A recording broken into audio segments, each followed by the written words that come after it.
This is a real short video to show you the low voltage cables that I've finished making. This has been a long journey making these cables, as you know. If you've been watching, you remember I bought some cable early on that was aluminum, copper-clad aluminum cable, which is basically junk, and ended up returning most of that. And then I got some house cable from Menards, and that's what I've used for the 4 gauge, so that's really stiff stuff, but I don't have a whole lot of it, so I'm not too worried about it. And these 2 cables came pre-made, these heavy 4-aught cables, from my friend that got me the batteries, and the rest of these cables are made out of 0 gauge cable, and the lugs are crimped, I guess you could call it a crimp, punched down tight and soldered. So these cables are about ready to go on. Very cool. I also wanted to show you this. This is a shunt.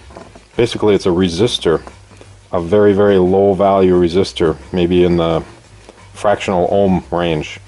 And the shunt is going to go on the negative wire between the battery. Actually, the cables that go there is this one goes to the battery, to the negative side of the batteries, and then this long cable goes on the other side.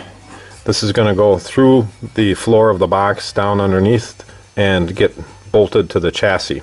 So that's the chassis ground that comes up. And then what happens is, as current flows through here, through this resistor, there's a voltage drop.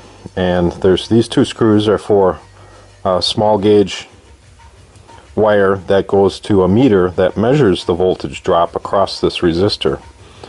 So again, as current flows, a voltage is created across the resistor, and the voltage is measured by the meter, and the meter can therefore tell how much current is flowing, both into the battery and out of the battery.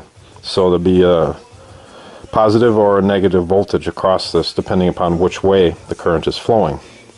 The last thing I wanted to show you is this. I think you've seen this before. This is the automatic charging relay, and this is going to go up underneath the hood. I still have to make up this cable in the middle. So I've got a little copper in there now, but I'm going to completely redo this and solder it up and crimp it down good. So this side right here, and I don't have this cable made yet, but it's going to be a short cable, something like this. And it's going to go to the alternator. This is going to get mounted near the alternator up under the engine compartment. There's a 150 amp circuit breaker here, and then from there it goes into this charge relay. And the charge relay isolates the chassis battery from the house battery. And then I've got some 2-aught cable that's going to go from here up under the engine compartment, snake down all the way underneath the truck, and come back up and go to the positive side of the battery. So the idea is it charges the battery from the alternator when the engine's running, and yet isolates the battery so that when you're using the house battery, it doesn't discharge the chassis battery, so that you don't wake up in the morning and find that you can't get the engine started.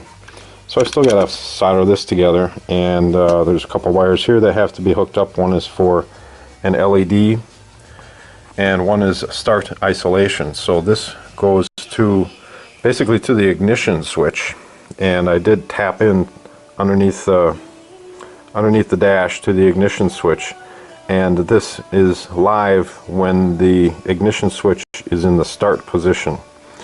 And what happens is it makes sure this relay opens up when you're starting, and as I understand it, it basically protects the house battery and things on the house side from the current spikes and the low voltage condition that happens when you're actually starting the engine up.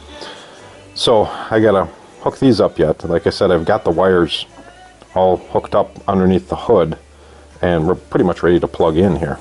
And I mounted a little LED on the dash so that I can tell the state of the isolation relay.